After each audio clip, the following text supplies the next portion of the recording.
Good evening and welcome to the Tilton Talk Show. Crikey, that's loud. We're a man down this evening. We're a man down. We've got somebody fantastic to stand in his place. We have. Yeah, he'll be in a bit. Please welcome Paul Hipkiss. Pleasure to be here. Pleasure to have you. Right then, I think we better... Nick couldn't make it. He's in shock. A state of shock. 3 points. That's right. Couldn't quite believe it. He's on the floor. Yeah. Right, let's crack on. Let's crack straight in to what happened Saturday. We're going to look at Saturday. Yeah. Birmingham City won a game of football. And was we expecting it? No. Well, do you know what? I pretty good. I know. I had a look on social media. We were massive odds with the bookies as well, and you just think it's the Blues way, isn't it? It's just so Blues to play as well as we have done all season and go 8 games without a win, and then rock up to the league leader's own place and go and turn them over. Absolutely. I mean, I think it's been coming from the performances. In all the games apart from probably Middlesbrough away and maybe QPR at home. Yeah. All the other games we've been the better team. And we haven't got what we've deserved. And finally, we get it at the top of the league away, so great. That's going to be great for the players' confidence as well. Yeah. So hopefully now Saturday we can back it up with a home win against Ipswich. I mean, these last 5 games, like we've gone unbeaten, so this 5 unbeaten now. Like every game that's gone by, you've almost sort of said just get that 3 points and see them fly and see what we can do then. But and I think Monk said it after the game as well that actually the focus is on Ipswich now, because there's no point doing what we've done these first 9 games of the season. We've played well, performed well. There's no point going to Leeds and Sheffield United before that. So we've 2 really difficult away games. We've got 4 points from it. There's no point doing that if we're not going to go and capitalise and get the points that we probably should get against the poor Ipswich side now. No, absolutely. I think as well in the majority of the harder fixtures like Swansea at home, West Brom at home, Sheffield United away, we've been the better team. We've said it's 2 points lost, where really you probably wouldn't have been surprised if we had lost those games. So really I think the improvement is massive. What the job he's doing is just incredible, really, with the resources or lack of resources that he's got. He's doing an unbelievable job, really is, and I think, he's even upgrading, in my opinion anyway, he's even upgrading certain positions without, money. I mean, Pedersen, in my opinion, is a big upgrade on grounds, as good as grounds was for us, in the situation that we were in. I think played a big part in the second goal, didn't he? I think on Saturday. I know he made a mistake against the Baggies, but overall, to me, he looks a different grade of player. And Gary Gardner, obviously, I know you're going to agree with this. Check Endoy, for Gary Gardner, he's like, probably swapping a Corsa for a Bentley, isn't he? And Charlie Lakin as well. Came in against Sheffield United and he performed well enough that Monk kept him in the side against Leeds as well. So again, like Wes Harding last season, Charlie Lakin's come in and he's shown confidence in the younger players. I do feel a bit for Wes, I've got to say that. I think the way he played last 11 games of last season, I thought he was outstanding. So he has been unlucky not to lose his place. He's been unlucky. I would say, I think Collan has shown he's probably the best right back in the league. You can't argue with that. So the fact you've bought Pedersen in, a proper left back, for Colin to go back to his natural position, linking up with Hotter, which he did at Brentford as well. I think, like you say, it's a little bit harsh on Wes, but the fact that you've got your preferred back four now, the back four's solid. I think the back four could even be like top 8 quality. It's just the goals in the team have been lacking. Well, goals conceded, we're pretty high up. Exactly. We'd be high up in the table. And Lee only been taking our chances. Lee Camp in goal as well seems to be growing with confidence now. Pulled off a big save towards the end of the game against Leeds. So, and his kicking's good as well. So he's probably not the best goalkeeper we've ever had overall. But saying that though, we made this point last week. We've been spoilt, haven't we? Joe Hart, Foster, Butland, we've Mike Taylor before. We've been very lucky with goalkeepers over the last 10-15 years. We are in that position now where we haven't got a goalkeeper like that. But actually, the results and the stats show that he's conceded. What is it? 4? Has he conceded 4 since he's come in? I think he played against Swansea, didn't he, in the 0-0? Yeah. And then he obviously QPR 0-0. Sheffield United 0-0. Yeah. So he conceded 1 at Leeds, 2 at Forest, and 1 against West Brom. So yeah, 4 in 6, is that? Something like that. Yeah. So it's not bad. No, you know, for teams that QPR conceded 7 in 1 game. So I thought he should have done better with this, particularly the second goal at Forest. Yeah. But you can't criticise. You got to. That's where we are, isn't it? I think we said last week, this is where we are. This is where we stand at the moment. We're not going to have keepers who aren't going to make any mistakes whatsoever. No. Whoever's in goal, exactly. Stockdale made plenty last season. So. Any of us any news on Gary Gardner's injury? He came. He was hobbling off he's been towards the start of the second half, didn't he? But then he came back on. But then he took him off. I don't know whether it's we got Ipswich on Saturday, and then it's another Saturday job, and he's looking at a pretty threadbare squad. But do you think though in those positions, Keefton Bell wasn't available, of course, as well. No, but we have. I'm not saying the squad's fantastic. Yeah. But we have got you wouldn't turn your nose up if Craig Gardner come in or Clifton Bell to play with Lakey. No, of course. We've still got a bit of depth in the areas. So it's just up front for me where we could probably do with another few bodies. A couple of bodies. It's exciting that we can bring in Charlie Lakey.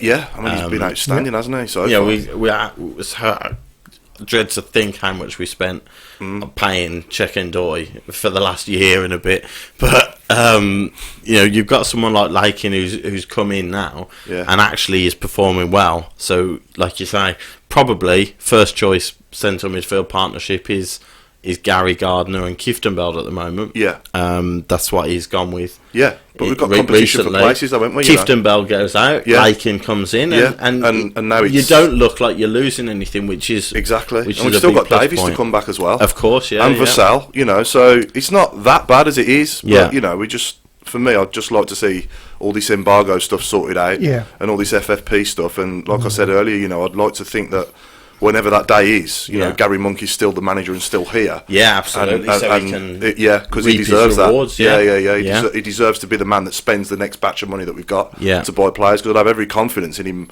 making us a real force in this division. There's hundreds of comments. Yes, sorry we haven't mentioned. Thanks to everybody who's commenting. I'll cherry pick a few because there is quite a lot. And Nick says he's going to treat this show as an away day. He's got a litre of Bacardi and Sharon's at work. Brilliant.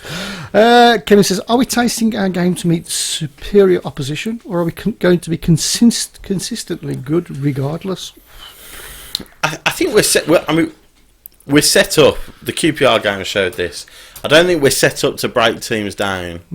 I don't think we're good enough when a team, which is where the focus has to be making sure that we find a way to do that on Saturday, because Ipswich aren't going to come to us and play free flowing football. No, they're going to come and we need to make it tight.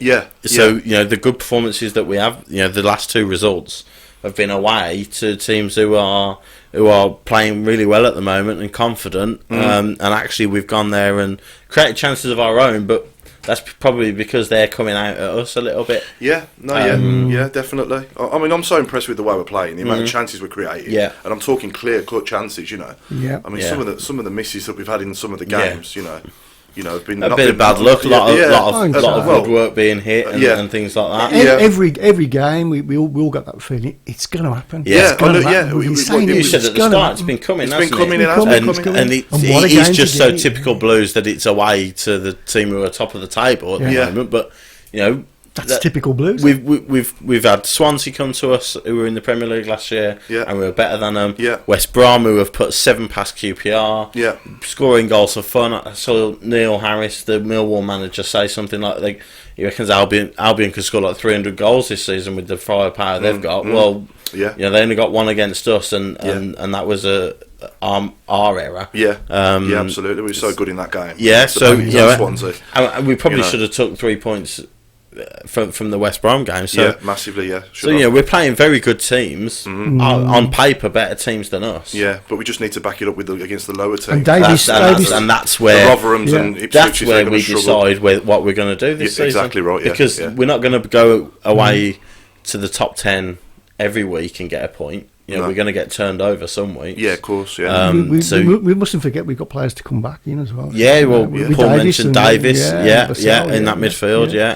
Vassell will make a difference if he comes back fit. Yeah. Yeah. So but anyway, I've come on with a question today. Yes, I want to ask a question to everyone. Yes. So the question is: there's 14 players that have got a Premier League winners medal that at some point in their careers have played for Birmingham City. So it's since 1992 up to today. There's 14 players that have won the Premier League and played for Birmingham City at some point in their careers. So they've got the rest of the show, everyone, to... we want to know who they are. If you can answer one at a time and just look at other people's answers so we're not getting the same Wikipedia 150 times, then that'd be good as well. Good stuff. Jez says Ipswich played most of their game against a 10-man Bolton and couldn't hit a barn door, so back-to-back wins is on the cards. That's and this is where we decide whether we're going to be struggling this season or whether we're going to be a mid-table. Exactly. Who knows? Side. Do you know what I mean? Because these are the games you've got to start winning if you're going to start pushing up the table. Exactly right. Points at home to Ipswich aren't ideal. We need to start winning these games more consistently. I think there's not been a lot of expectation in a lot of the games so far, like where we're going to actually going down there against West Brom and Swansea and teams like that, thinking we're going to win. I've always thought we can win. Don't get me wrong. I'm not going down there expecting 3 points, and I'm walking away saying to myself, "How did we not win that?" So if we're playing teams like that off the park, which I think at times we did in the majority of those games, then it's against the teams like Ipswich where we do really need to. We'll probably have a lot more of the ball against teams like Ipswich. But we just complacency can set in, so we've got to not be complacent and just turn up, play the way we've been playing, and we could have the game all over by half time if we take our chances and carry on playing the way we have been. That's the difference. So a few quick ones coming in on the quiz. First answer that I've seen through. Graham Haynes has said Damari Gray. Correct. That is correct. Bruce, I've saw Brucey as well. Chris White there. Chris White isn't one because he won the old First Division. Yeah, we're looking since the Premier League since '92. Yeah. Steve Bruce. Yeah. Correct. Is on there. Andy Cole there as well. Jason Drennan. Andy Cole. Correct. Martin Swinsko says Chris Sutton. That is correct. Gary Tidball says Joe Hart is correct. Yeah. Let me have a look. Paul Gill says Mike Newell. That is correct. That's a good answer. We didn't think we'd get that one. Dwight York, Michael Quinion. This could be done in 10 minutes. I know. Hello. Yeah, they're coming through. Yeah. Jeff Kenner. Jeff Kenner is good correct. One, that is, yeah. Where are we? Kenner, yeah. Furlong. Paul Furlong is not on the list. No. That was he was at Chelsea before Abramovich. Yeah, before the money that was. Ricky Otto, someone says. Phil Tedston, Michael Carrick, correct. Yeah, I meant the Barclays Premier League, not the not the Ryland Premier League. Yeah. Ben Thomas Foster, Kushak from Graham Hines. Correct. Haynes. Correct. He's on there somewhere. There we go. Do we actually know how many there is? 14. There is 14. Yeah, how many are we up to? We have got one. Must be pretty close. Yeah, can't be far off. 4 left. That has Four gone left. quickly. Yeah. Okay. Forsell, no. Chleb, no. Ben Foster, no. Zola didn't play for us. Just made a complete hash of managing us. What about that one? Can you see that one? Where are we? Mario Melchior. Yeah. No. Ooh. No. Ooh. No. Again, he was left there Chelsea before. He came to us, didn't he? That was 2004. I think. Gronkiar, no. Lee Camp, no. Carl Colclough, no. Ooh. Yes. That one? Upson, correct. Upson. Matt Upson. Done Darren. Darren Whitehouse, Upson, yeah.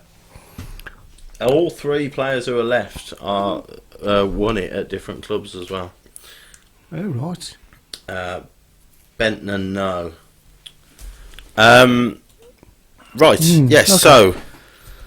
So Leeds away, obviously we've glossed over. We'll have a quick chat about a couple of individual performances.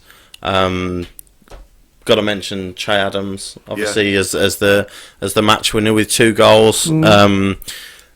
The first one, I think the the keeper's a little bit iffy on both, but you know, the luck we've had, we'll take it. I think the centre half shielding the first one.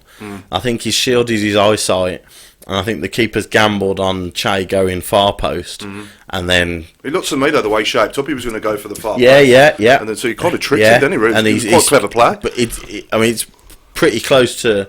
It's not massively in the corner. No, it's pretty close to the middle. But you know, like you say, he's shaped to put it in that far corner. I think the keeper's gambled wrong. The second one I actually like.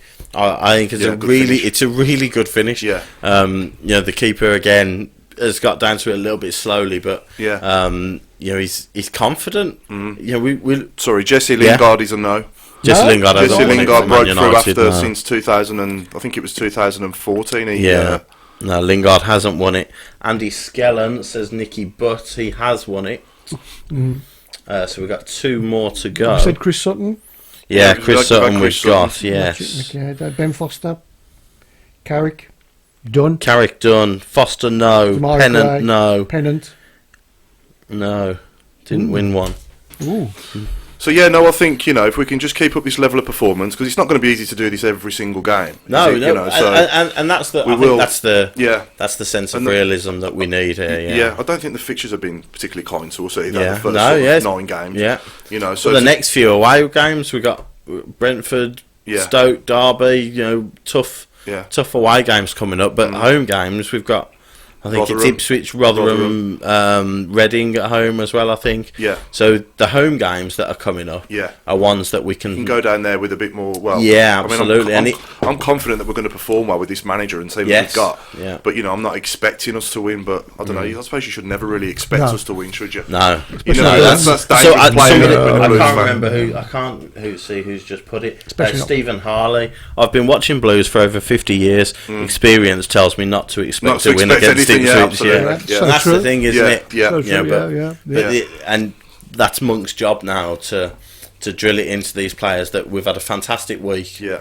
I think we've had a fantastic point against start. West Brom at home. Yeah. Point away at Sheffield United. Yeah. Win away at Leeds, top of the table Leeds. If you can drill that advantage home against Ipswich at home, then we go into Brentford away on a high. Then we go into is it Reading or Rotherham at home? Then one of the two. So these are, and then you start to. I mean, I made a point.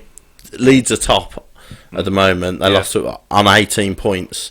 Bolton are 15th at the moment on 12 points. Yeah. So there's no couple of wins. Nobody's had a runaway. No. 9 games and top of the table is on 18. So they've dropped 9 points. Leeds. Yeah. Everybody's dropped at least 9 points.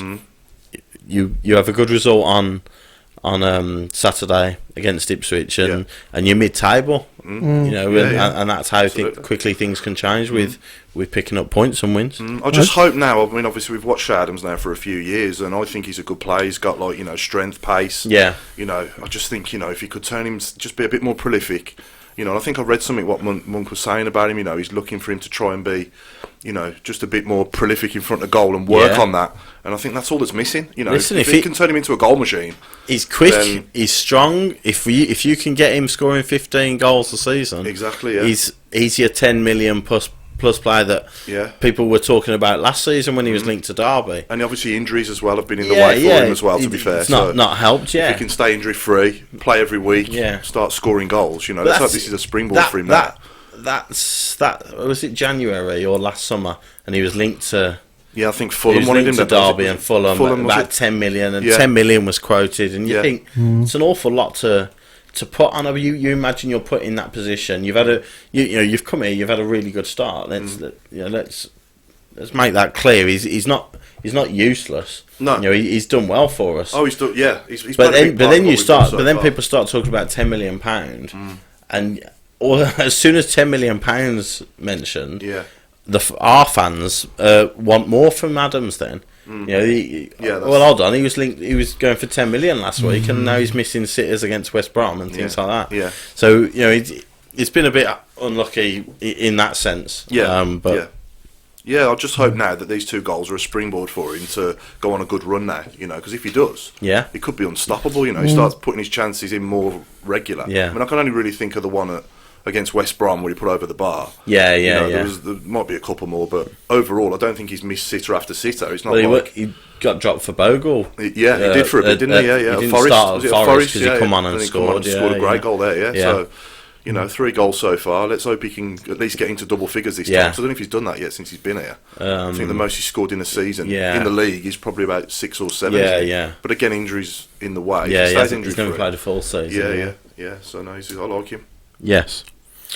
Hopefully get a big crowd on Saturday, says Jason Drennan. Christopher Fry guesses Giroud. No. Adams is frustrating. He has talent, but he's too lax. If Gary Monk can get the perform mentality into the squad, we could really push on. I think that's really the mentality of every team should be in this division. You've hardly got any time to think about the next game. You've got so many Tuesday, Saturday games. Yeah. There needs to be that.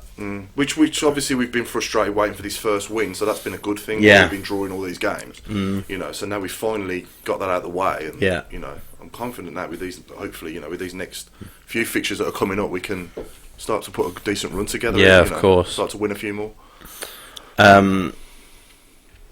The question earlier was, go do we think that the problems in the boardroom are affecting the team? I suppose the answer is really doesn't seem to be, does it? Not at all. If anything, it's revitalised them, and it's put sort them of closer together, isn't it? Because they know that they're. I think it's an us versus them. There's the whole EFL points deduction rumours, and that saga doesn't go away. And I think there is a definite mentality that Monk has built, that it's we do our business on the pitch.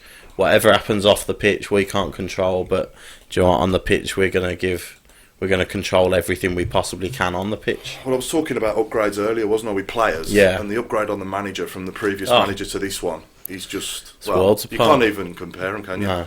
It is worlds apart. Yeah. From a side that we're scared to play at home. Absolutely. And, we're scared to play football in general. Yeah. It's a completely different atmosphere in the ground now, and all the fans back to the fans are connected more with the players now, and vice versa. So he's just been a class act so far, and some of the things he's done, like with, I think it was a child that couldn't make it to the because his mum was ill, I think. That's right. So even stuff like that, like having that child up at the training ground, and eating with the players, and his backroom staff as well. He obviously trusts them. Really well, Pep and James Beattie as well, and everybody, Daryl Flahaven, and this is the best football I've seen us play, in my opinion, since Chris Hughton was here.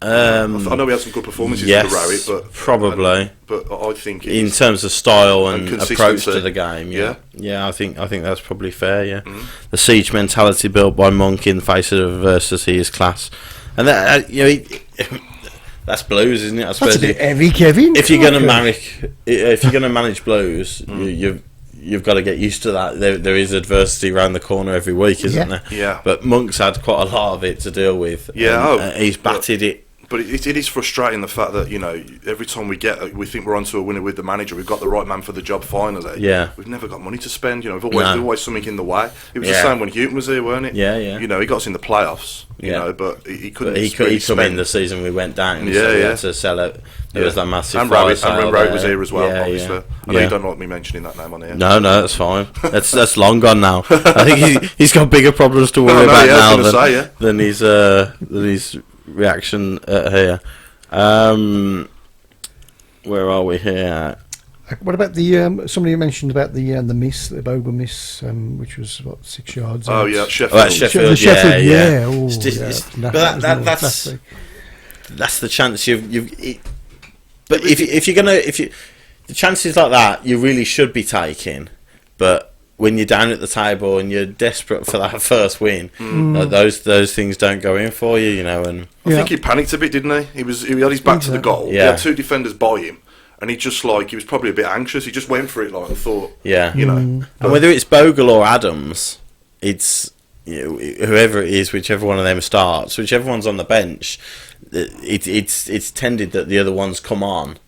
At some point in the second half, as the season, the way the season's panned out, that striker who's come on has had to do something to help us win the game. And it seems like, Bogle, he comes on for the last 10, 15, and like he did against West Brom, he come on against West Brom and didn't create, really get himself into the game. No. It's difficult, you come on and the fans are desperate for you to make that impact. Yeah, I don't think he would have been Monk's first choice as a striker for us to sign.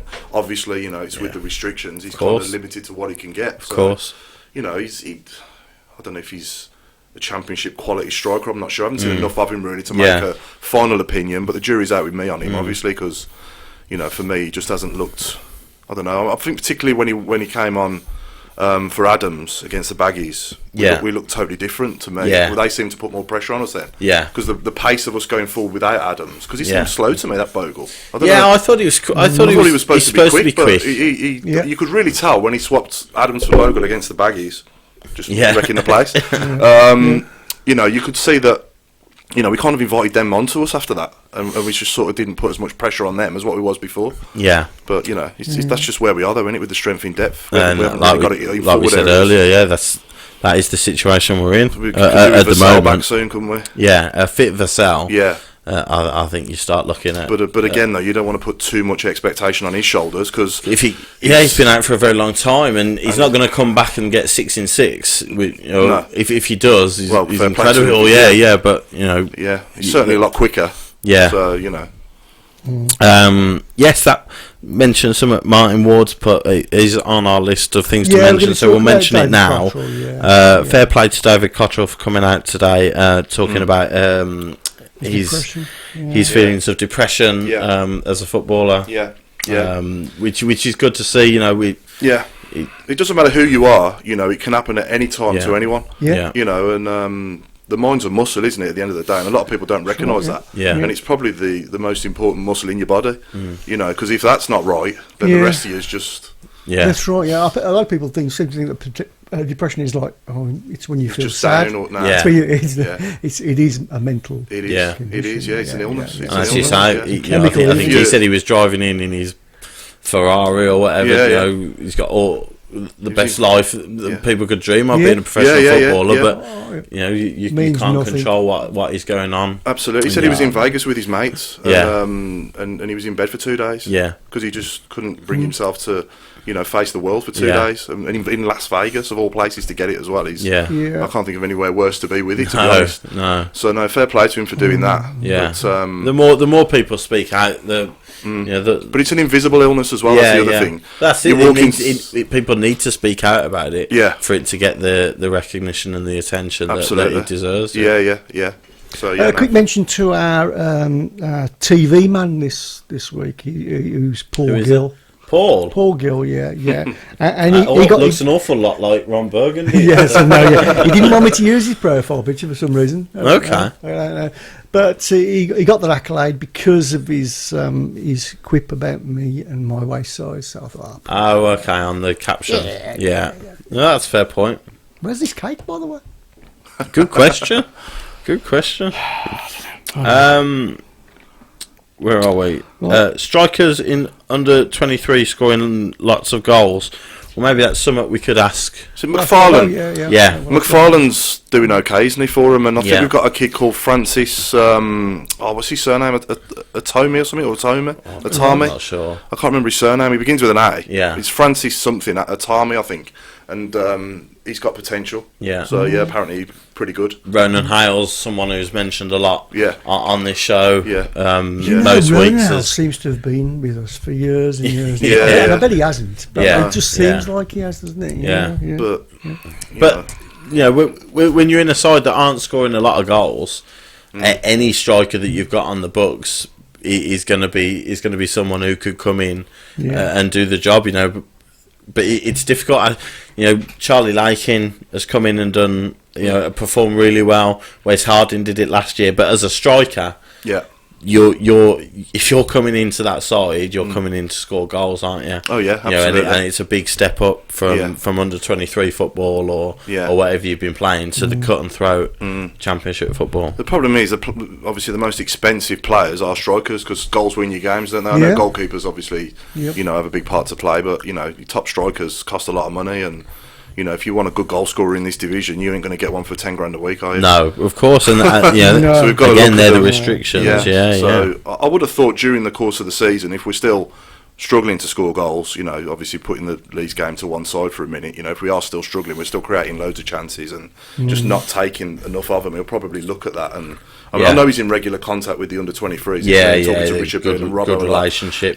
So that helps, So I'm sure that if there is a new kid on the block who can make it into the first team and hit the ground running, especially for scoring goals, then I'm sure we'll see him before long. And like you say, he's shown in the last 12, however long, not even 12 months he's been here. But, Harding, Lakin. He's not afraid. He's not afraid to give chances a go. No, not at all. If he thinks that they're going to be good enough, he will give them a go. Matt Wilkes, Morrison, and Dean seem to have formed a good partnership. Absolutely. I think that certainly is the solid. Is the back to. It's good to see Morrison back to his best as well. Because he had a bit of a bleak spell, didn't he? Yeah. So it's good to see him back in and. Leading the team because he's a good player, isn't he? Really, for nothing. He's been a good signing. I think Rabbit's first signing, probably his best signing as well. The fact that he's still there now. Gary Monk, a former centre half himself, so he'd know what he'd want from his centre back partnership, and Dean is. Brilliant. The pair of them have struck up a really good partnership, and like we said, Colin at right back as well. Yeah, Pedersen left back. Yeah, and then again, when you look beyond that, you've got you've got Harding, you've got Cogley, Roberts can come in. So I think we're okay at the back, and we've got a bit of strength in depth there as well. Wasn't Shay mentioned in the team of the week? He was. Monk was the manager as well. EFL team of the week. Right. Adams was in it, and Monk was managing it. Yeah, fantastic. Yeah, I don't know whether that's the EFL trying to butter us up before they before they take the 12 points that we've accumulated off with one hand and out the other. They must be waiting for us to get to that 12-point mark before they actually take them all away. But it wouldn't surprise me at all. And Mandy says in the good old days we picked from the reserve, which is that's how we did it in the old days. Just picked from reserves. But that's where we stand at the moment. We're not going to be able to bring people in. We know that. So that is our, if we're struggling and we need players. We are due a good goal scoring striker from our academy. It's been a long time. I can't really remember. I mean, probably AJ was probably the last really good one I saw. Yeah, probably. But that was probably before he was, he really made it as well because obviously he went to Palace, didn't he? And that was when he sort of got his goals. So to see a kid come through the reserve, the youths now. Yes. And get into the first team and bag like 15, 20 goals a season would be amazing, wouldn't it? Obviously we've had Gray and Redmond, but they're not out and out goal scorers. So it would be good to see. Yeah. Because in all my years going, I don't think I've actually seen one. Apart from maybe I'll probably say AJ is probably the best I've seen. Andrew Johnson from the academy as a centre forward. I can't think of any more at the moment while I'm on the spot here now, but that's there you go. Rodenhall's been at the Blues for 4 to 5 years. 45 years.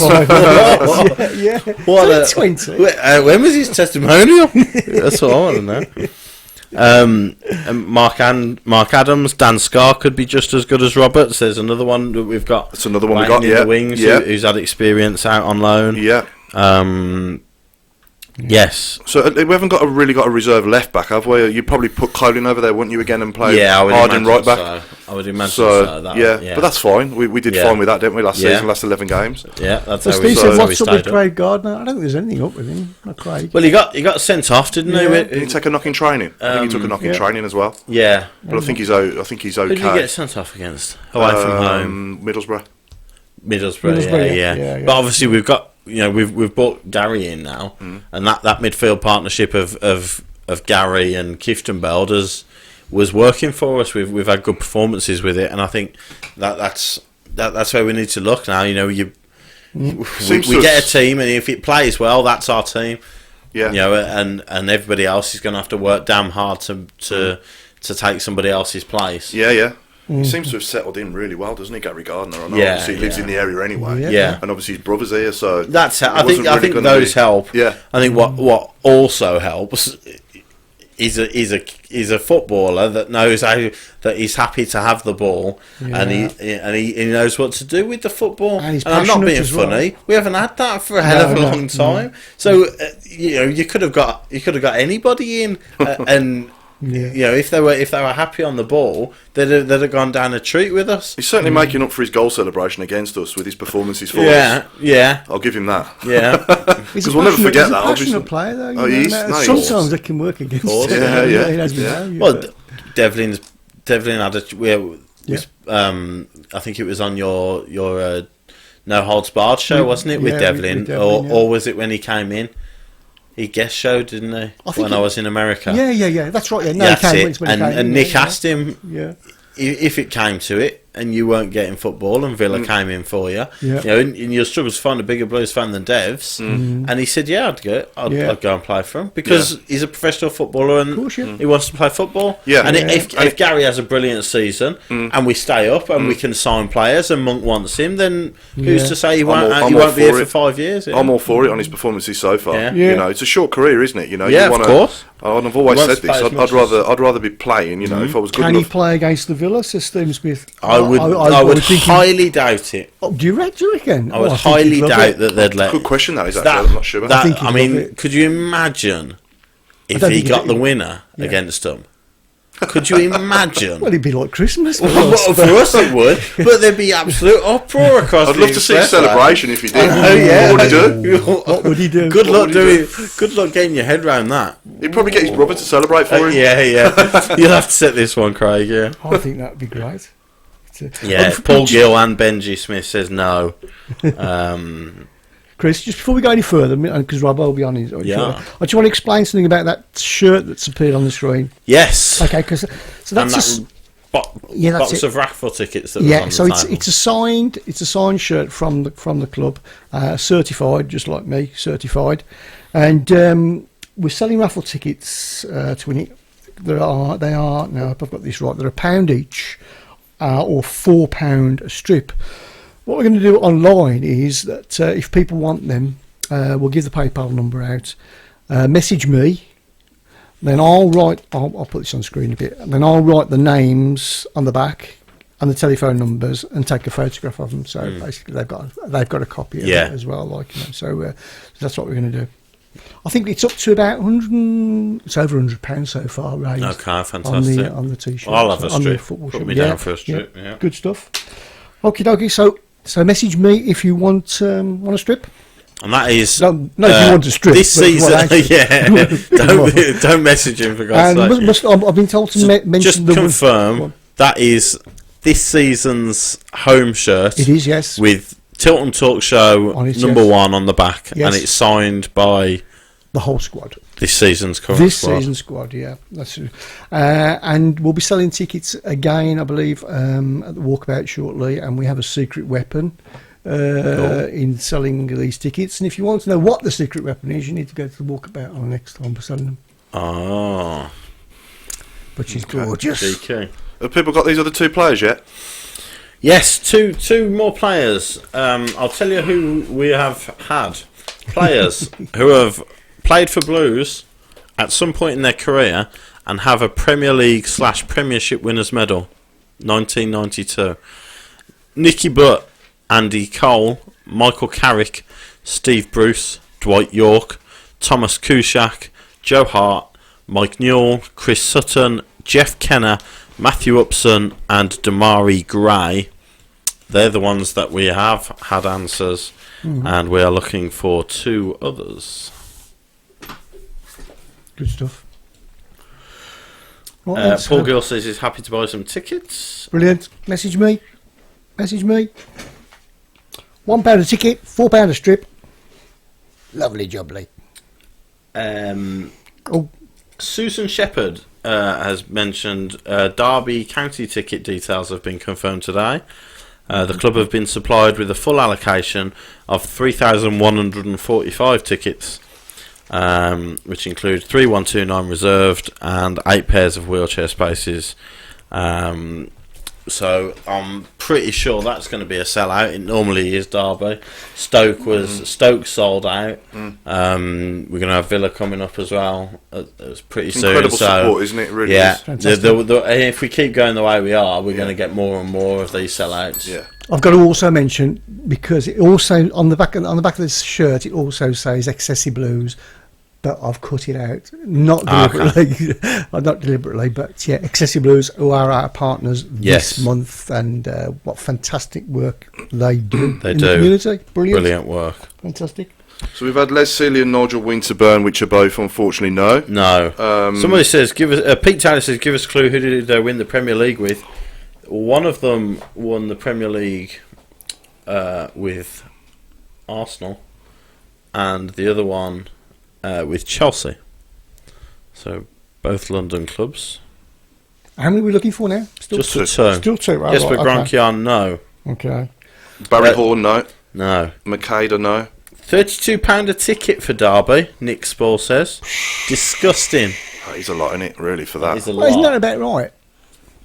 Did we pay? I don't remember paying 30. Well, Leeds was 37, exactly, but Leeds is always 37 because the idiots at Leeds who are sitting in the same stand with the same view decided that they want to pay 37 quid. Well, do you think Bolton cottoned on, didn't they, at the end of last season? Obviously, that was incredible. Well, you'd have thought so. 4,500 there, was it? You'd have thought so for 15 quid a ticket. And exactly, then this year it was back to 30. That's what I mean. They cottoned on to charging a cheap price to away fans. It backfired on them last season because we obviously beat them. And I think, we were the 12th man there. Maybe that's why. I was there. The atmosphere was incredible. It was brilliant. So, this season, obviously, they've thought, no, it's going to be double, so we'll have half the fans. Yeah. So. Larson, no. Kleb, no. Melchior, no. Forsell, no. Anders Limpar, no. Jermaine Pennant, no. Bentner, no. Martins, no. No. Another announcement as well, another couple. Right, okay. We need a regular carer chap for Acox Green. A carer for a chap in Acox Green needs picking up and dropping home, and you get a free match ticket for anybody interested. 2nd of October, we're looking to do a live big screen night at the walkabout again. That's what I was talking about earlier. Yeah. Where they're going to hold a draw for the shirts on Facebook Live at half time. And there you go. Second fundraiser of choice. Okay, we'll talk about that another time. But there you go. We need somebody who can. So is that sitting with the guy? Yeah, somebody regular. In what stand? Oh, I'm not sure. I'm guessing. Will that be in the GM, in the wheelchair? Yeah. The cop, isn't it? There's a copy in the corner bit there. Yeah. There's one there, and there's one. There's one by the entrance. Gil Merritt Lower, isn't there? By the tunnel. Right, yeah. So they need a regular carer for a chap in Adrian wants to know if he's being ignored on purpose. Who? Adrian. What's he think I'm doing now? I don't know. Is this his bit? This is his bit. Come on. He's so impatient. Carl Jenkinson, no. Bentley, no. Dunn, no. Johan Giroud, no. Limpar, no. Chris Sutton, we've said that a few Chris Sutton has been answered. David Seaman, bit too. Who? David Seaman. Correct. Oh, he said it a couple of times. I missed it. Oh, who was that? Who said David Seaman? I ain't seen him. Martin Swinsko, yeah. He did say him, yeah. Correct. Yeah. Yes, David Seaman is correct. So one more then? One more. Who played for Chelsea and Blues. Chelsea and Blues. Won his league winners medal with Chelsea and had a not a massively long spell at Blues. Oh, right, okay. Back to the carer. It's sorry. Ambulant disabled in main stand, I believe, says Steve Portman, the lad that needs the care. Yep, okay, that's fantastic. So get in free touch. Match ticket if you can pick this guy up from Acox Green and drop him back, and he'll sit in the main stand. He's a big Blues fan as well, so he desperately needs to get to the game. Someone can do that. Yeah. Adrian saying Christopher Ray, that's no. Boga, no. Gronkiar, no. Forsell, no. No. Adrian House says Christopher Ray, no. No, it's not Christopher Ray. He didn't even play for Chelsea, did he? No, I think it was Arsenal, wasn't he? Yeah. Boga, no. Gronkiar, no. Jez Hemming. Lads, spread the word. if any Blues in North Wales are interested in getting a Blues club going up here, get in touch with me. So anyone up in the north of Wales who fancies getting a supporters club going, a group going, be somebody up there, surely, yeah. We've got Welsh fans. We're massive. We're a massive club. Well, I am. Yeah. I'm massive. I'm massive. Someone's put John Terry. Was Michael Carrick on the list? Michael Carrick was on the list. Yeah, Melchot? Melchot. We signed Melchot and Jesper Grønkjær in the same summer, and that was the summer when Abramovich took over at Chelsea. They just qualified for the Champions League, haven't they? I think under Ranieri. Yeah, and then Ranieri got the sack. Yeah, and then Mourinho come in. I think we had those. Yeah. So we had them two. Zola Zola didn't play for us. Martin Latka. No. Where did we have him from? I don't think he came from Chelsea, did he? No, he was he was from a yeah. Yes. So Chris, do you want to try and get in touch with our guest for the evening? I will have a quick mention while we're waiting for Blues women, who in the last week have beaten Brighton at home and Reading away in the FAWSL. They've now played 6 games since the start of the season, 3 in the league, 3 in the cup. They've yet to concede, and they've won their last 5. Obviously the 1-0 win against Reading on Sunday took them to the joint top of the table with Arsenal. Both played 3, won 3. It's been a brilliant start to the season. Yet to concede. I think we're the only. I'm right in saying we're the only team who haven't conceded in this season in all the games that they've played. A brilliant start for them. We play Man City at home on Sunday, 12:30 kickoff. So if anybody wants to back the women's team on Sunday, 12:30 kickoff against Man City, who have been up there and thereabouts, a really good team in the last few seasons. So it'll be a big litmus test to where we are. Yeah. So it'll be a really good test to see where we actually are with this group. Whether we are legitimate challengers or whether we've just had a really good start to the season. But yeah, so that's Sunday at 12:30 at Solihull Moors, Blues women against Manchester City. So we have, hopefully on the line, our very, very special guest for the evening, Mr. Paul Robinson. Are you there, Paul? How are you doing? How are you? You okay? Yeah, I've got my phone tonight. Sorry, fellas. No, it's okay. No problem whatsoever. Thanks for joining us. No worries. So, just we'll start with the under-23s. Had a game today. Yes. How did they get on today? We lost 1-0 today. Okay, is that was Crewe? Is that correct? Yeah, Crewe away. Yeah, we played Crewe away today. Yeah. And how did the game go? Your thoughts on the game overall? The lads done really well. It was just one of those games where nothing went like we couldn't put the ball in the net. That was the only thing that was missing. We had a lot of chances, played really well, and just that clinicalness about us today just cost us the game a little bit. But they're young lads. They're still learning. They're still developing, but we can see a lot of positive signs now with the group. That sounds an awful lot like you could have said that about the first team this season for a lot of their games. Is that something that's just going to come with experience and age, do you think? Yeah, definitely. And the more that the 23s get used to the system, because we're exactly the same as the first team. The manager wants us linked with the first team, so everything that they do, we mirror. And it's great for the young lads is that the manager pays a lot of interest and he gives them the opportunity to prove themselves that they can possibly play first team football and step up when he needs them to. And I think we've seen that with the likes of Charlie Lakin, Wes Harding, Bez Labala, Viv Solomon and Connell Truman. They're all in and around the first team, so it's great. It's great for these young lads. Yeah, very proud, I would imagine, coaching these players day in, day out, and then getting to see the likes of Wes and in the last week, Charlie Lakin, making that step up, getting into that first team and really making their mark on the team. Yeah, it's fantastic for the club. The club to sort of see the homegrown lads that have come through the academy, and they've been given an opportunity. I mean, it's only my first year working with them on a coaching side of things. I was always sort of a mentor for them as a player, just to sort of get them mentally prepared for first team football, and would always have good chats with them about certain things through the games and in how they played. So for me, it's totally different now on the coaching side of things, because we don't see a lot of them, because they're with the manager. They're mostly with the manager now and doing their session. So yeah, it's always great when they can come down to the 23s and play the odd game just to keep their fitness up if they're not involved.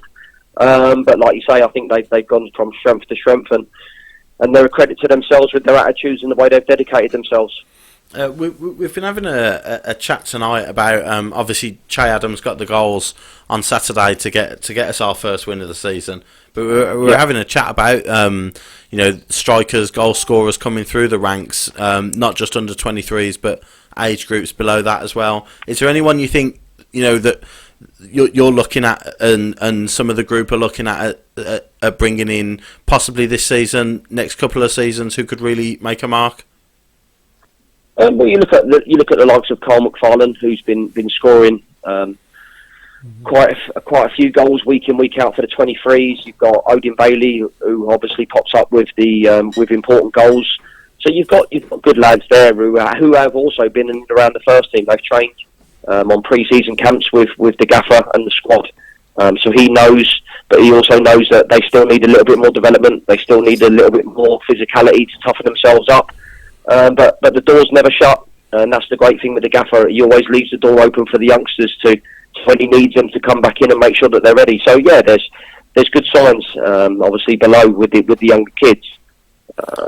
There's a few more in the younger age groups that still have plenty of time on their sides, and they're still developing. But the manager's got his squad at the moment, which is obviously Juki, Shea, and you've got Viv and Bez who can play up top there, and you've got Omar who's come in. So the gaffer's got his striker options there. But for us, backup wise, obviously Odin and Carl McFarlane, you would think that they might be the next ones that are given a chance, but that's the manager's decision.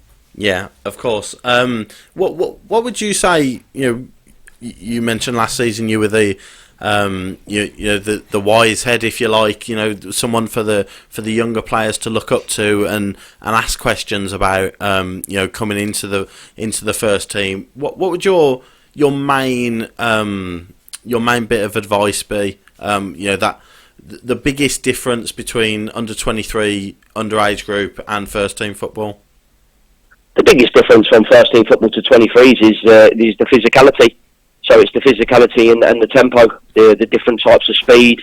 When you play a lot of good teams, it's 1 and 2 touch, whereas sometimes 23s football or academy football can be a lot of touches in possession and get the ball taken off you. So it's sort of getting them into their minds that they're good enough to play at that level, and to just possibly use the ball well and move it around the pitch as quick as possible and not think too much. They're all good players, but as you say, it has to come from the player themselves. You can put them on the right guidelines, but at the same time, they have to believe in their own ability that they're good enough to play at that level, which I do believe that they are, and they're showing it, which is great. Yeah, absolutely. We've got Paul Hipkiss, a good friend of yours, in the studio tonight. Paul, yeah, good old Paul. Any questions? All right, Paul. Oh yeah, okay. Is Paul Devlin still tying you out, mate? Is he? He is, yeah. I'm struggling for words. You see, I'm speechless now. Yeah, no. I just wanted to ask you, Robbo, from during your career at Blues, who was the best player you played with, and what was the most memorable game?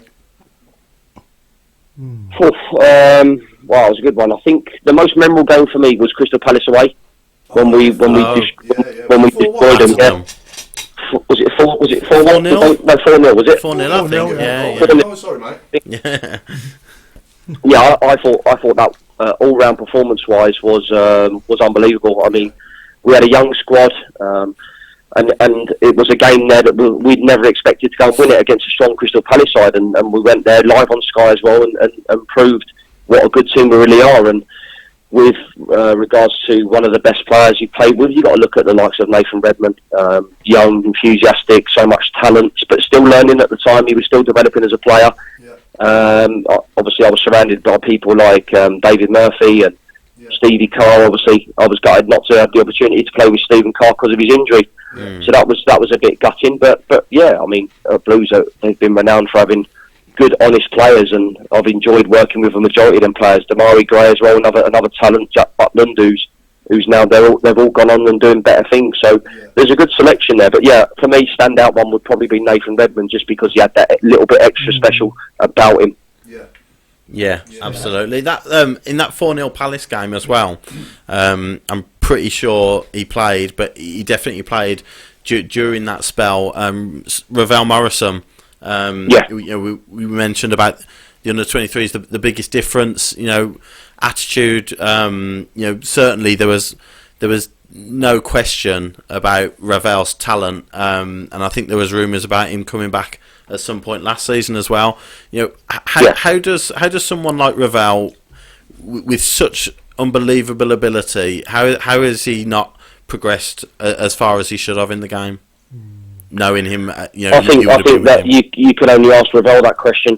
I mean, the talent speaks for itself. That the ability that you used to see in training of what he could do to the opponents and in games, it was unbelievable sometimes to see. It's just the only person you can ask that question about Ravel is Ravel. I believe that he could have gone on to be top player, play for England, play for his country, without a shadow of a doubt. But it's only Ravel that could answer them. Unfortunately, it's a sad story sometimes when you see it, that he's had to go out to Mexico to play football, and he's back now at Lazio, obviously training by himself, I believe. So again, it's difficult.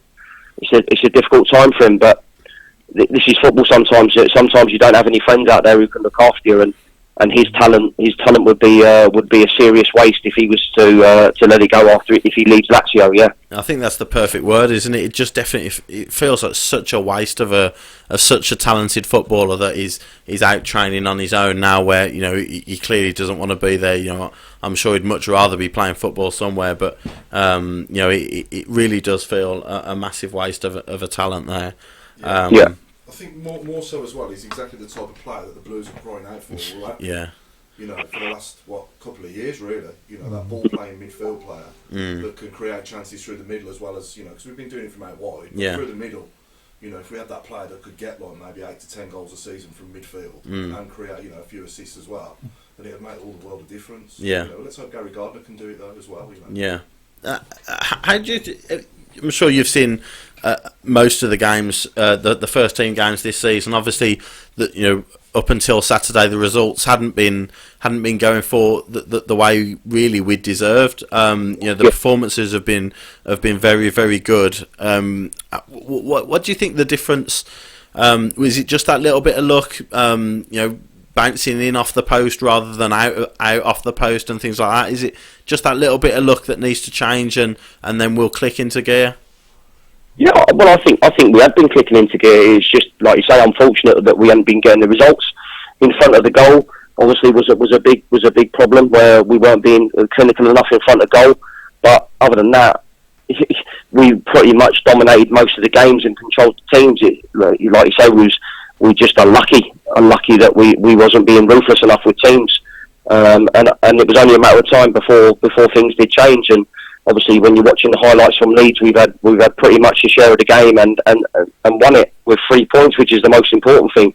Sometimes it doesn't matter how you play as long as you get the 3 points, and we've been playing really well and not been getting the 3 points, and that's been the problem. But now we seem to have got that over that hurdle of getting it, and now hopefully we can kick on, because I think everyone can see the way that the team's playing and what the manager's what he's brought to the club and his staff and the togetherness, and it's fantastic to see now.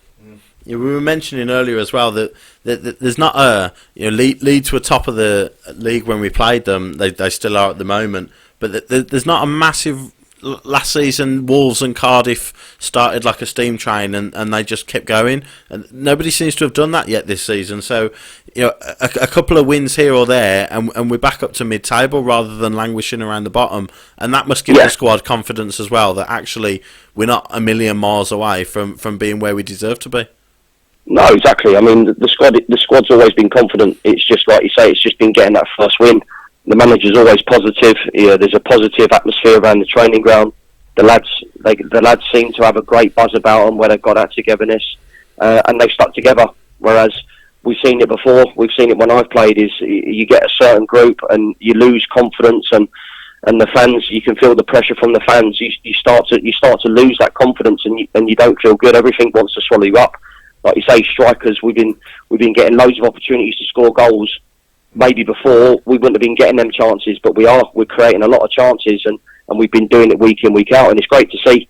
But like you say, that for Shay now will give him a lot of confidence to 2 goals at the weekend, because he's been in the right areas, and but he's just not been having that final touch, that final finish for him. But 2 good goals at the weekend now will give him a big lift. And like you see it with all strikers, if they're not scoring goals, their confidence gets low, and they can go missing. But fair play to our lads. They haven't been missing. They've been putting themselves in the right positions and still kept going. And it's brilliant to see that on Saturday they took them. So hopefully now for the strikers, now that'll give them all a big lift. Yeah, definitely. Obviously as fans we get carried away like crazy, ridiculous. So we go to Leeds and win, and then so naturally we got Ipswich at home on Saturday. So we're all planning where we're going out on the night after another 3 points. But obviously as a player, you've got to focus on that game. And is it a combination of players and manager who really focus on that very next game and not get carried away? Now, of course. The manager's always game by game. He's never planning a game ahead. His main focus now will be Ipswich at the weekend and how they can beat them. He's played it the way that we play. Stick to that. Believe in what we're doing and where we're trying to go as a club. And hopefully then we'll get the 3 points again. Ipswich will be another test like every other team in this division, because it's a tough division with all the teams that you play against. But with the way that we're playing and the structure that the manager wants us to play, we'll believe that we can go into every game now and win it. But his main concern will be focusing on the Ipswich game and looking to get the 3 points. Absolutely. Robbo, you've played in the Premier League and the Championship, obviously, and would you say the Championship is probably more competitive than the Premier League? I don't mean physically. I'm talking, like as a league where literally anyone could win it, and anyone from, sort of, I don't know, 19th upwards, say, could probably get promoted. Yeah. It's mental. It's a mental thing. The Championship. Yeah, it's mentally draining when you're Saturday Tuesdays. Christmas time, when obviously everyone's off, families wise, and everyone's around. You've got games, so you've got to prepare properly, and you've got to look after yourself properly. So everything's a mental challenge for you in the Championship. Whereas the Premier League, you've got them weekends where you'll have a Saturday, so you get the midweek break where you're getting your rest in, and it's not. Sometimes it can not be as tense as what the Championship is, because you're in a battle. Every game's a battle, no matter what you do. And it is, for me, it's more mentally challenging than playing in the Premier League. Yeah, definitely. A couple of questions from some of our listeners have come through. Yes. Access and the fixtures for under 23 games. I think the question was, when is the next one going to be at St Andrews, and which ones can we and can't we come to? So the ones at West Hills, can anybody come to those ones, or? Yeah, they're all open for fans as well. Yeah, on a Saturday. So we're at home Saturday to Sheffield Wednesday at the training ground. Okay. So that'll be 12 o'clock kick-off, that one. Yeah, and that's as far as I know, that's access to fans to watch. Yeah.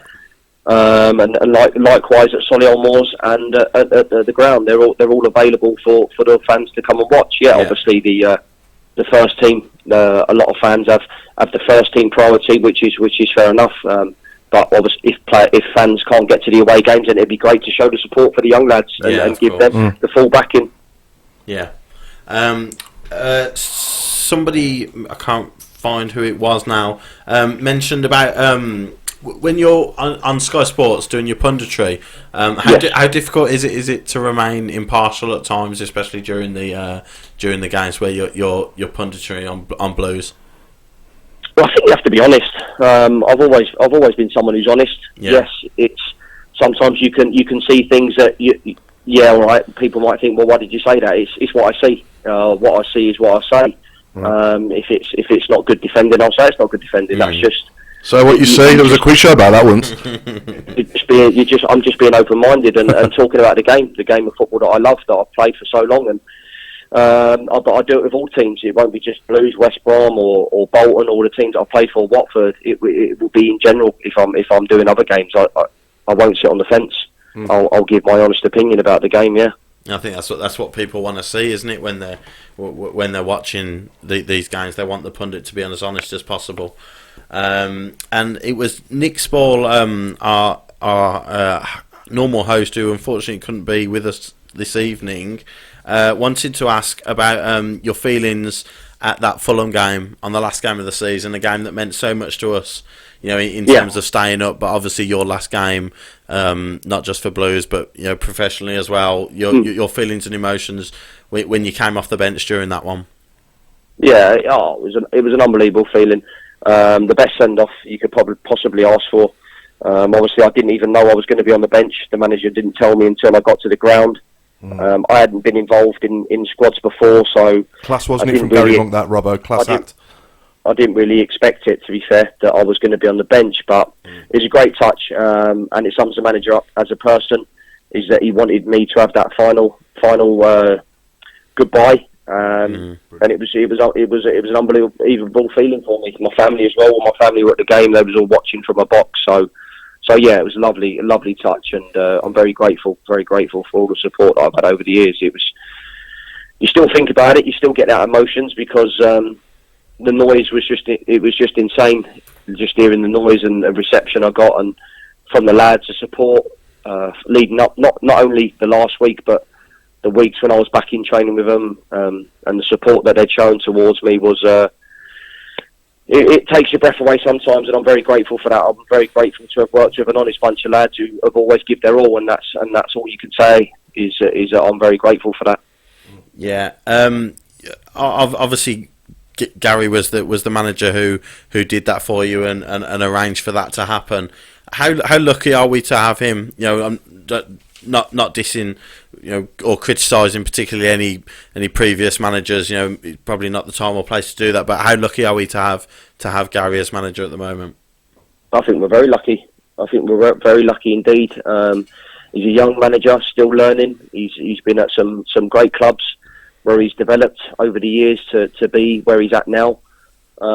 He's got a system well organised. He's got the players believing in their own ability, not only in themselves but in the group. What he's done well is that I find that he's brought the fans back on side with, and he's brought the club together, where the players and the fans are now connected. As a whole, I think the whole buzz, the things that he does, he's very active on social media and Twitter, and in what he believes is right, and in the way that he feels that he can connect with certain people. I think it should give players an insight into how to behave and how to act as well, especially young lads. I think they should look at that and the way that he conducts himself.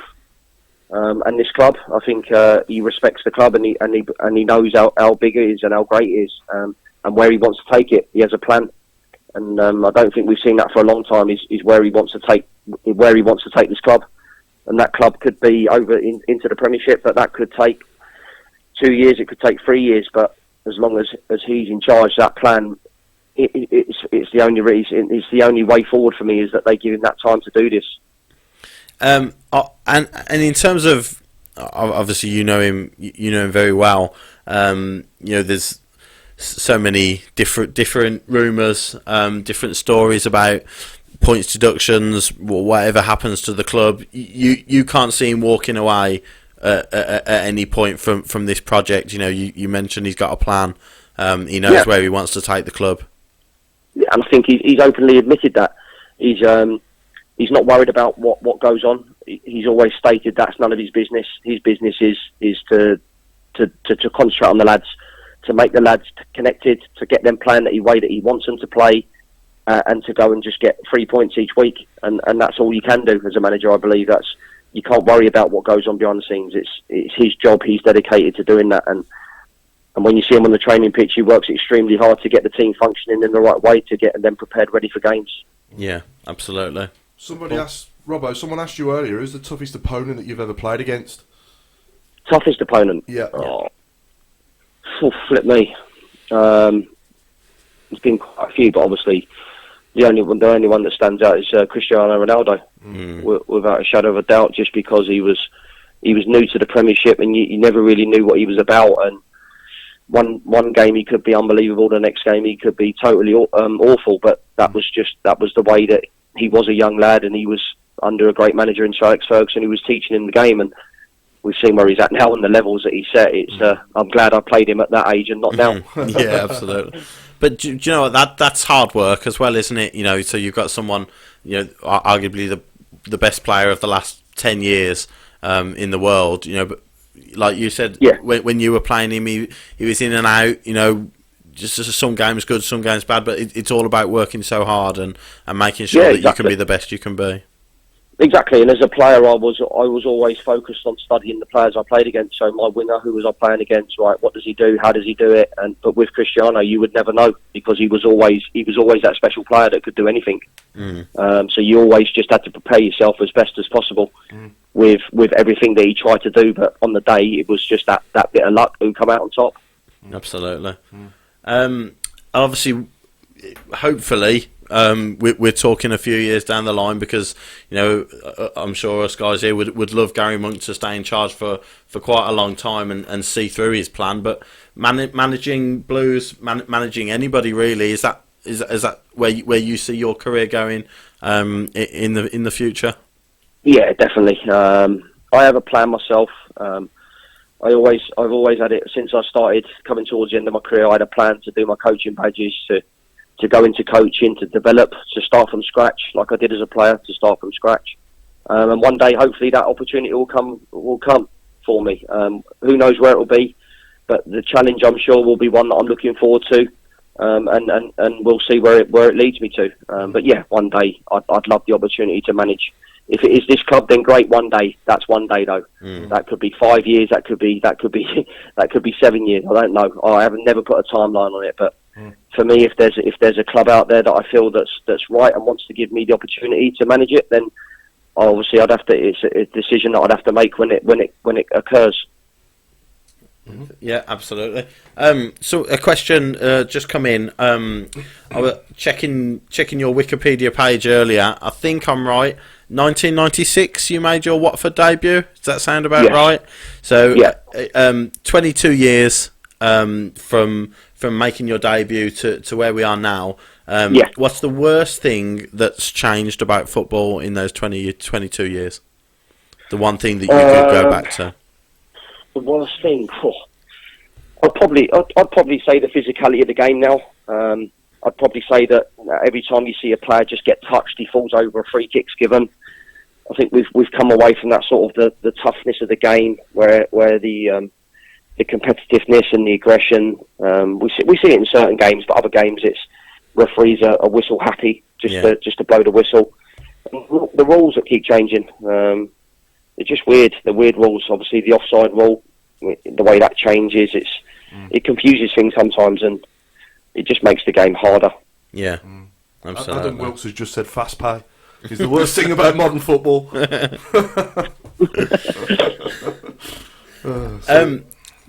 was going to say, Stephen Gill's asking, Robbo, who's the best player you've ever played with throughout your whole career? Best player I've ever played with? Oh, jeez, wow. When I was at West Brom, Kevin Phillips, Jonathan Greening, two outstanding players who had played at the highest level as well for some top teams. Bolton, Gary Cahill, Jack Wiltshire. I mean, just unbelievable talents at their age then. And still are. It's just unfortunate now. You see the way that obviously Gaz is not playing at Chelsea. Jack's again picked up another injury, which is a shame, because he was an unbelievable player, a great player to work with. Out of all of them, I'd probably say Gary Cahill. Even though you'd think, he's a defender, he was immense. You could see he was a leader. You could see why he's captain England, why he was captain of Chelsea, and why he plays at the highest level. He was just a ball playing centre half he had aggression, eye for goal as well. He scored some fantastic goals. And just a pure leader, great leader. Remember a good goal against us, unfortunately, down at Villa Park. You mentioned Wilshere there. I'm a massive Jack Wilshere fan. I maintain that a fit Jack Wilshere is the first name on England's team sheet. What makes him so special? What's he got that other midfielders, other players in England don't possess? He just reminds me of Gaza with his mannerisms. He's a character. He's a good character. His qualities that he possesses, he can drive past players with the ball so easy. When you watch him, he's got that low sense of gravity because he's quite small. He glides past players.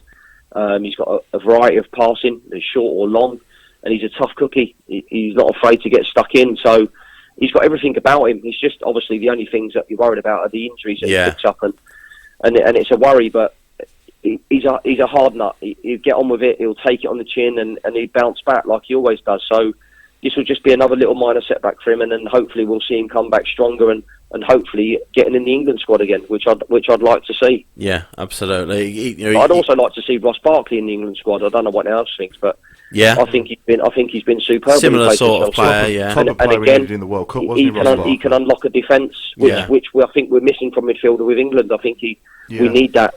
Yeah, I think he just needs to play though, doesn't he, Robbo? Ross Barkley. He needs to get somewhere where he can get some more football, because he's in and out, isn't he? And he's not playing very much. So if he could get a move, but what a talent! Oh exactly. Great talent. Yeah. Same with Loftus-Cheek as well, isn't it? They're just not playing enough. When you're so used to, like England are so used to playing against teams who just sit there and wait for you to break them down. Yeah. It's the players like Wilshere and Barkley who are so creative on their day that they can conjure something out of nothing, and you're in behind them a bit before you know it. Yeah. Yes. A quick question. Somebody came up with. You would have played during your time at Watford in the playoff semi-final against Blues. Is that correct? So that away, it would have been the away game for you. That trip to St Andrews, on a night game, a fierce atmosphere. Compared it to that Fulham game, how powerful that a full St Andrews at full voice can be for that team. How much does that play a part? Oh, it's massive. It's massive effect for the players, because the players get that feel, they get that buzz that the fans are right behind them, and it gives you a massive lift. I think you see the performances when the fans at home, when they get right behind the team, it gives them a massive lift. They're confident. They do their best, and the fans know that. Well, as soon as the fans know that they're giving their all, they get right behind the team, and that's what the players have been doing.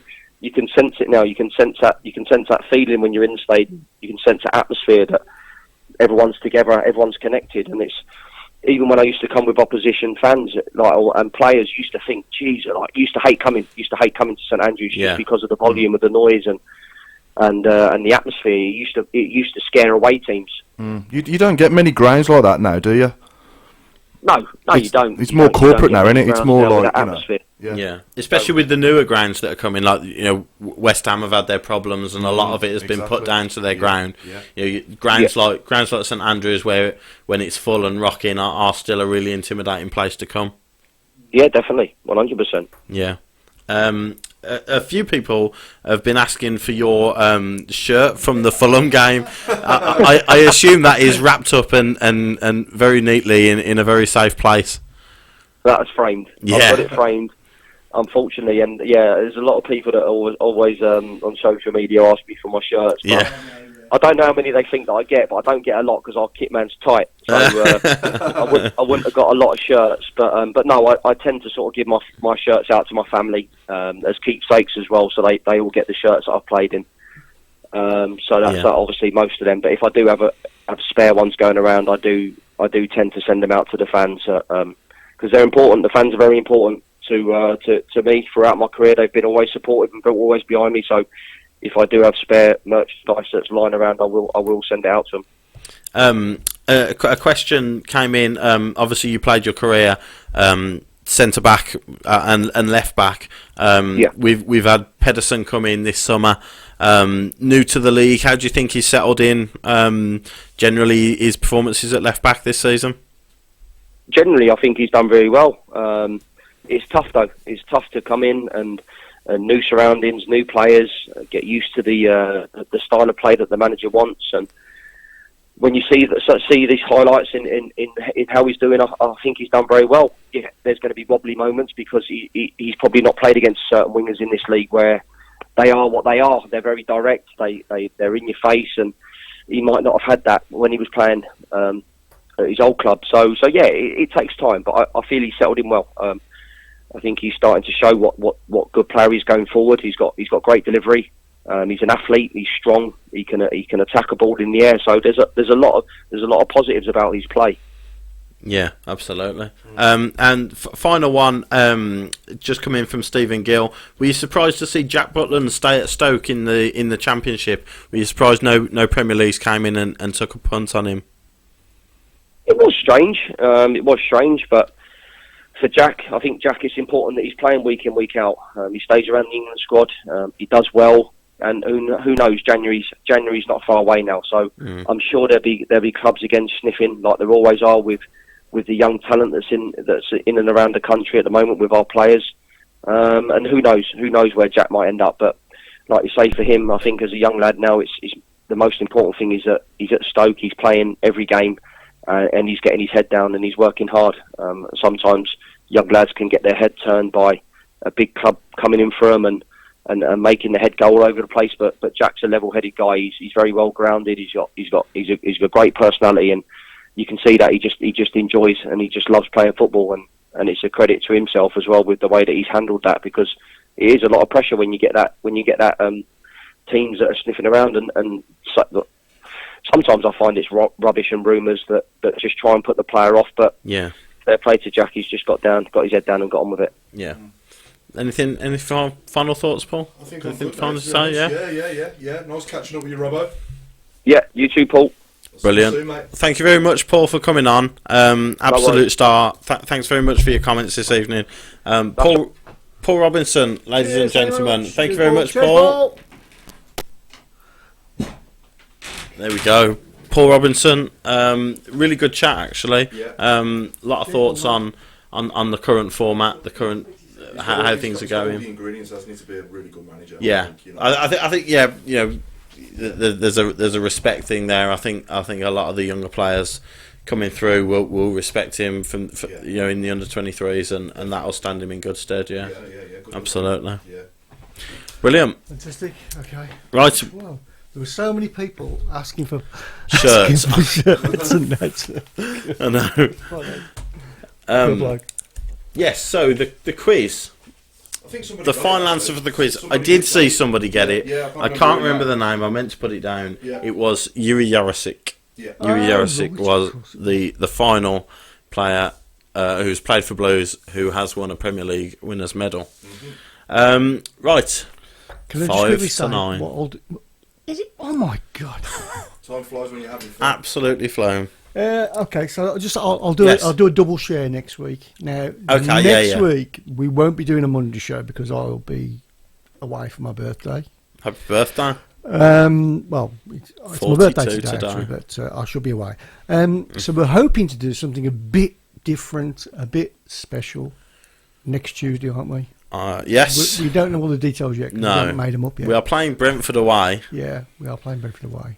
So we're hoping to do something different in conjunction with the game. Yes. Which is a little bit different. Yeah, it's going to be very different. Yeah, it's going to be a Tilton Talk evening. Very long one. We'll have to get the camp beds in. Yeah. Okay. But we'll let you all know at a later date, closer to the day that. Before you go. Oh my goodness! There actually genuinely is a piece of cake. I let Paul Devlin I know, yeah. Cut Paul off this bit, yeah. We've got 2 to 3 minutes left to preview the Ipswich game. Paul, Ipswich home.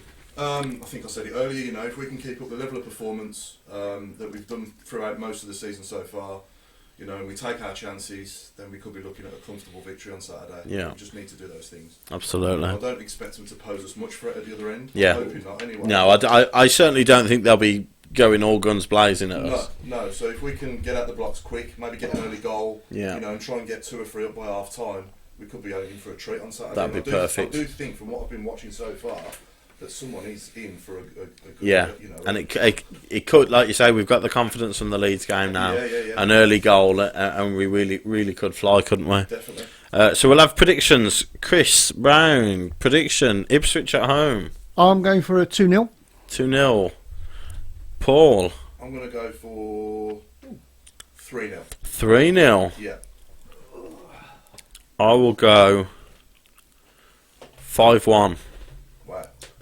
Go for that mic, because I think there's something going wrong with that mic. Okay, no problem. I'll just switch it on. We have got 4-1 Lindsay, 2-0 Jason, 2-0 Nick, 4-0 Chris.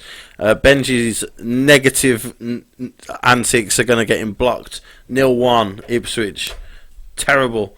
Jez 3-0 Blues. Chris 4-0. Paul 2-0. 2-0 Blues. Adam 2-1. So there's a lot of positivity. Yeah, which is which I said it to Robinson. You'd expect it, wouldn't you? Yeah, we're football supporters. We've just won away at the top of the league, and we've got lowly Ipswich coming to us. Why can't we beat them? Let's keep our feet on the ground at the same time and not be complacent, you know. But you know, I think it's good that we're confident. Yeah. You know, we don't want to go into it, you know, anxious. You know, we should believe in this group that they are good enough to win this game. Absolutely, yeah. Keep playing the way we've been playing and take our chances. You know, and if we continue to do that, we can climb up this league. Absolutely. Yeah. Chris, anything further you'd like to say? No, I think we're about done, aren't we? Are we about done? Sorry, I've had problems with had a mic problem for some reason. Dennis says 23-4 to Blues. That'd be a good game to watch. Yeah.